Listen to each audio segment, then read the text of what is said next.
In this example, we're going to find the total surface area of the portion of the plane x plus 3y plus 4z is equal to 12 that we can find in the first octant. Now, for the record, if we were to consider what this area actually looks like, it'll be a triangular region. We'll figure this out in terms of intercepts. The x-intercept of this plane is going to be way out here at 12. The y-intercept is going to be a little closer at 4.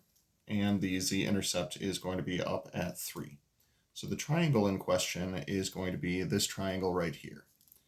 Now, for the record, there are lots of different ways to find the area of a triangle. What we could do is simply break this up into a couple of vectors, take their cross product, and then take half of that. What we're going to do instead is consider setting this up in terms of a parametric surface. So first thing I'd like to do is parameterize this surface. We'll refer to the surface as S.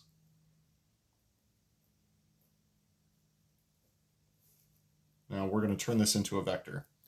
What I'd like to do, technically we could do any of these three, but we could turn x into a function of y and z, y into a function of x and z, or z into a function of x and y. I think it'll probably be the most understandable if we just let z be a function of x and y. So with that in mind, we'll let x be one of our parameters, we'll let y be one of our parameters, and we'll let z be what we get when we actually solve for all of that. So I'm getting z is equal to 12 minus x minus 3y all over 4. So let's call this 3 minus 1/4 x, but x is going to be u, minus 3/4 y, except y is going to be v. So the parameterization of this surface is going to be u, v, and then 3 minus 1/4 u minus 3/4 v. Now, according to the formula that we had from our previous video, I'm going to need a couple of partial derivatives of r with respect to u and v. So differentiating with respect to u, that'll be 1 for the first component, 0 for the second component, and negative 1/4 for the third component. The partial derivative of r with respect to v is going to be 0 for the first component, 1 for the second component, and negative 3/4 for the third component. I'm also going to need to cross these two. So I'll take the cross product of these two. That'll be ijk, 1, 0, negative 1/4, 0, 1, negative 3/4. Recopy the first two columns. Gonna give it a little slashy. So in the positive direction, I am getting 0 for I, 0 for j, I'm getting 1 for k. In the negative direction, I'm getting 0 for k, and that's okay. Negative 1/4 for I, and negative 3/4 for j. So with that in mind, our cross product is going to be equal to, for the I component, we're going to have positive 1/4. For the j component, looks like we'll have positive 3/4. And for the k component, we'll have positive 1. Now, to the untrained eye, this might not look like a whole lot, but if we take a look back at what the original normal vector was for the plane, it would have been 1, 3, 4. Or if I divided through by 4, that would be 1/4, 3/4, 4/4, or 1/4, 3/4, 1.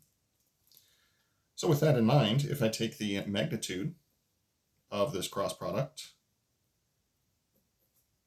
I am going to wind up with the square root of 1/4 squared plus 3/4 squared plus 1 squared. Let's factor out a 1/4 from all of these. We'll wind up with 1 squared plus 3 squared plus 4 squared. It's 1 squared plus 3 squared plus 4 squared. That is going to be equal to 10 and 16. That's root 26 all over 4. So the area of this surface is going to be equal to the double integral over the region D. Now, for the region D, That would be the region as defined in the xy plane, since I decided that x and y were going to be our parameters. So that's our region D of our cross product dA. Now I should point out though that if we factor out the square root of 26 divided by 4, we'll have the double integral over the region D of 1 dA. Now, double integral over a region D of 1 is simply referring to the area of the region in question. The reason I bring that up is you could set up a double integral to represent an area, or we could recognize that the area in question is a triangular region in the xy plane. The base of the triangle is 12, the height is 4. So let's call this square root of 26 divided by 4 times 1/2 the base times the height. Oh, we're going to make this fit.